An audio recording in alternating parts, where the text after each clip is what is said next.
There are certain expectations that families place upon members of the family. And we place, I think often, when you grow up with someone, we expect a person to do certain things. Sort of the similar path that all the previous generations have done. Here we have Jesus at the home in Nazareth. And such a crowd is gathering, we're told, Mark tells us, they couldn't even have a meal. And his own relatives, we're told, they set out to take charge of him, convinced he was out of his mind. They wanted to get Jesus just to be like he was before he started his public ministry, just a quiet guy helping Joseph in the tool shop. God works in mysterious ways, and we're called at times to be very open that God might call us to do something or to go beyond perhaps what our previous experience has been. Over the last few days, we've been reading through the book of Hebrews, the letter of Hebrews from the New Testament, which has this tension between the Jewish priesthood and the fact that all Christians are called to be priestly. That every Christian, through baptism, shares in the priesthood of Jesus Christ. The Jewish priesthood was very much specifically focused around a particular tribe of people. The Christian priesthood, the priesthood of Jesus Christ, we all become part of Jesus' family, and thus we are all priestly.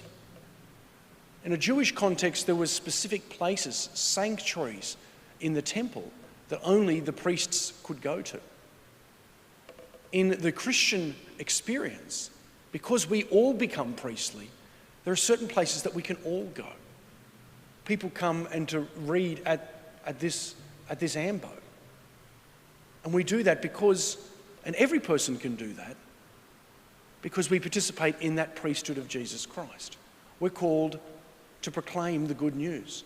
To proclaiming the good news, to entering into the sacrifice of Jesus Christ is not just something that we designate to the ministerial priest, people like myself, but to all Christians. We're all called to be slightly different than perhaps what our family might have expected. At the offertory, the priest says, just after we've had the offertory prayer, pray, my brothers and sisters, that my sacrifice and yours. When we come to Mass, all of us are called to make a sacrifice. We're called to be priestly, and we're called to unite the sacrifice we make every day with the sacrifice of Jesus Christ. Each of us are priestly.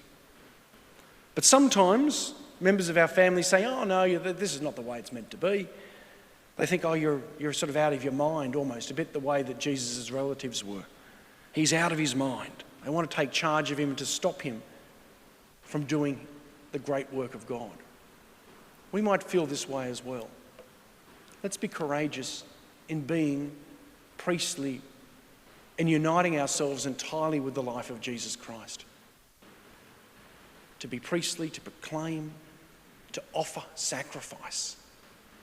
Mary, today, we honour her under the title of the New Eve. Mary helps us to recondition, but to also restructure our idea of humanity. Mary comes as that sort of that new beginning of creation. Eve was the first mother. Mary comes as the new Eve, who then sort of reestablishes everything in the way that God has intended. As we enter now into our offertory, let us, each of us, make an offering to enter into the sacrifice of Jesus, making our own personal offering. And let us, as we approach the altar to receive communion, know that we are approaching the Holy of Holies, the sanctuary, in the same way that the book of Hebrews was talking about in this first reading, this place of the Holy of Holies. For the Jewish people, it was just in the temple. In the Christian context, this is extended to every single church. Let's treasure this experience. Let us be priestly people for Jesus Christ in our world today.